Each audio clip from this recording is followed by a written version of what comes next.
제가 두 군데의 항공사를 합격하면서 5년 걸린 승무원 준비와 일주일 걸렸던 승무원 준비에는 어떤 차이가 있었을까를 진지하게 고민해봤어요.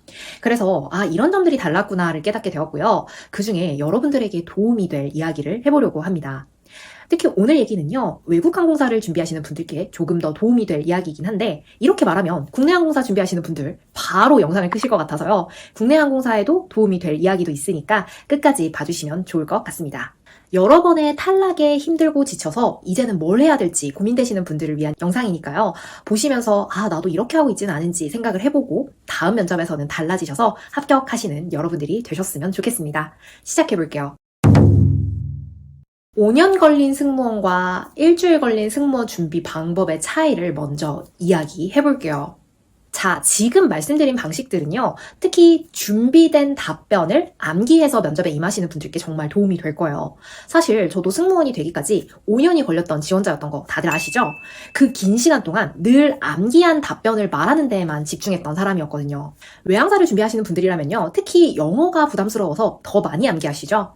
물론 잘 정리된 답변을 외워서 합격하는 것도 방법이에요. 하지만 만약 여러분도 저처럼 오랫동안 결과가 없어서 지치고 계시다면 오늘 말씀드릴 포인트를 꼭 함께 생각해 보셨으면 좋겠습니다.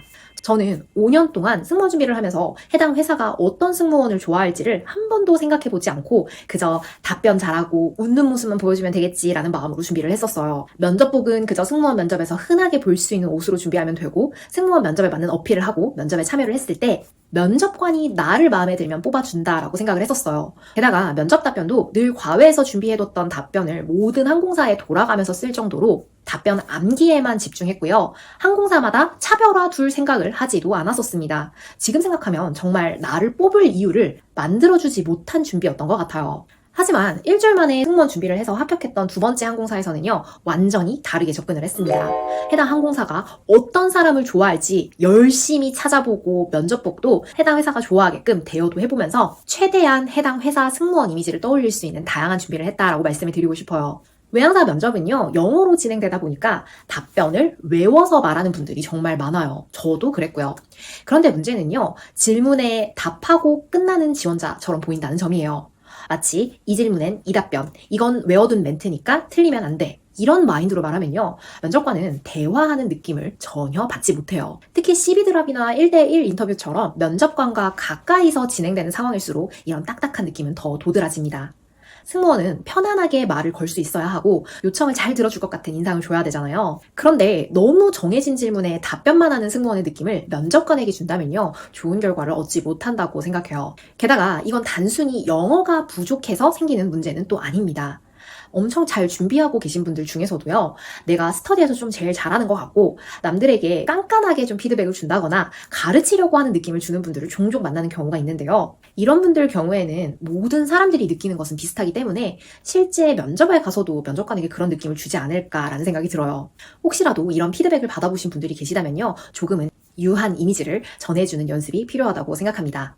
저도 예전에 스터디를 했을 때 이런 모습을 보였던 지원자였어서 그 뒤로는 고치려는 노력을 많이 했다라고 말씀드리고 싶어요. 그리고 이건 정말 중요한 포인트인데요. 면접관에 안부를 묻는다거나 작은 칭찬한다거나와 같은 건 암기를 할 수 없는 사람 대 사람의 자연스러운 대화예요. 하지만 암기에만 집중하신 분들은요, 이런 부분이 굉장히 어색하거나 아예 빠져 있어요. 만약 외우기만 하는 분들이 계시다면요, 지금 여러분들이 어떻게 면접관을 대하는지 한번 생각해 보시길 바라요. 처음 승무원 준비를 했을 때는요, 면접관이 그저 나를 평가하러 나온 사람이다 라고만 생각했었어요. 그러니까 자꾸 어떻게든 잘 보여야 한다, 실수하면 안 된다 라는 생각만 들었어요. 그런데 5년 동안 수십 번의 면접을 보면서 조금씩 깨달았어요. 면접관에게 잘 보이는 사람보다 면접관에게 좋아지는 사람이 되어야 한다는 걸요. 저는 일주일 만에 합격했던 항공사에서 이 마인드를 제대로 적용을 해봤습니다.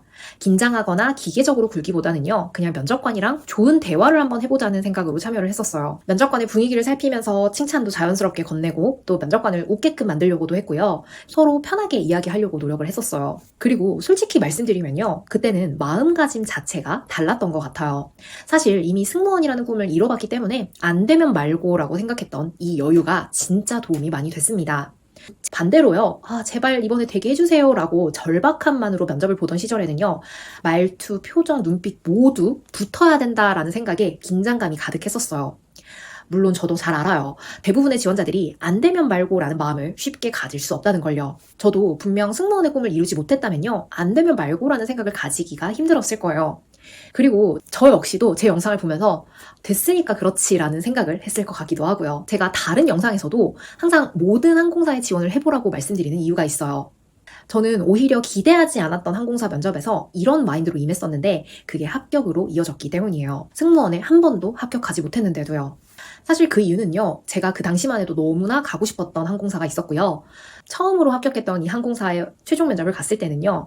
한국 직항도 없는데 여기까지 와서 살 자신이 없다라는 생각이 들었기 때문에 안 되면 말고 라는 마인드가 가능했다라고 말씀을 드리고 싶어요. 하지만 그럼에도 승무원의 꿈을 이루고 싶었기 때문에 결국은 감사하게도 첫 항공사에 입사를 하게 되었죠. 그래서 결론은요. 합격은 열심히 암기한 대답에서 나오는 게 아니라요. 때로는 그 사람의 여유로운 태도, 따뜻한 말투, 자연스러운 대화 속에서 나온다는 걸 오래 걸려서 알게 됐어요. 여러분들도 오늘 영상을 보시면서 내가 어떤 지원자의 모습을 하고 있는지 한번 살펴보시고요.